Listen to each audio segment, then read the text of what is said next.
Good morning and welcome once again to your Renewed Faith devotions as we're reflecting on the great influences of the faith. We continue to look at a book of intrigue, and that is the book of Esther. And from chapter 7 I read, "So the king and Haman came to dine with Queen Esther.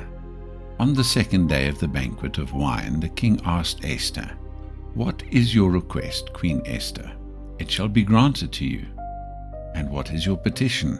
Ask up to half the kingdom, and it shall be done.' Queen Esther replied, 'If I have met with your approval, O king, and if the king is so inclined, grant me my life as my request, and my people as my petition. For we have been sold, both I and my people, to destruction and to slaughter and to annihilation. If we had simply been sold as male and female slaves, I would have remained silent, for such distress would not have been sufficient for troubling the king.' Then King Ahasuerus responded to Queen Esther, 'Who is this individual? Where is this person to be found who is presumptuous enough to act in this way?' Esther replied, 'The oppressor and enemy is this evil Haman.' Then Haman became terrified in the presence of the king and queen.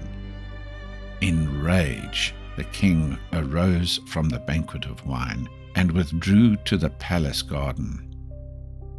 Meanwhile, Haman stood to beg Queen Esther for his life, for he realized that the king had now determined a catastrophic end for him. When the king returned from the palace garden to the banquet of wine, Haman was throwing himself down on the couch where Esther was lying. The king exclaimed, 'Will he also attempt to rape the queen while I am still in the building?' As these words left the king's mouth, they covered Haman's face. Harbona, one of the king's eunuchs, said, 'Indeed, there is the gallows that Haman made for Mordecai, who spoke out in the king's behalf. It stands near Haman's home and is 75 feet high.' The king said, 'Hang him on it.' So they hanged Haman on the very gallows that he had prepared for Mordecai. The king's rage then abated. On that same day, King Ahasuerus gave the estate of Haman, that adversary of the Jews, to Queen Esther. Now Mordecai had come before the king, for Esther had revealed how he was related to her. The king then removed his signet ring, the very one he had taken back from Haman, and gave it to Mordecai. And Esther designated Mordecai to be in charge of Haman's estate. What an amazing twist in the tale. At dinner, Esther denounces Haman and courageously identifies with her doomed people, pleading with the king to save them from destruction. The king, in great anger, orders Haman to be executed on the very gallows which he had built for Mordecai.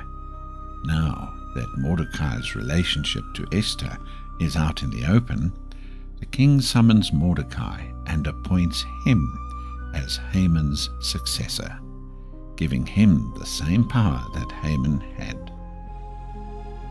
As we think about this, Esther's intercession is a model on which we as Christians can safely build our prayer lives.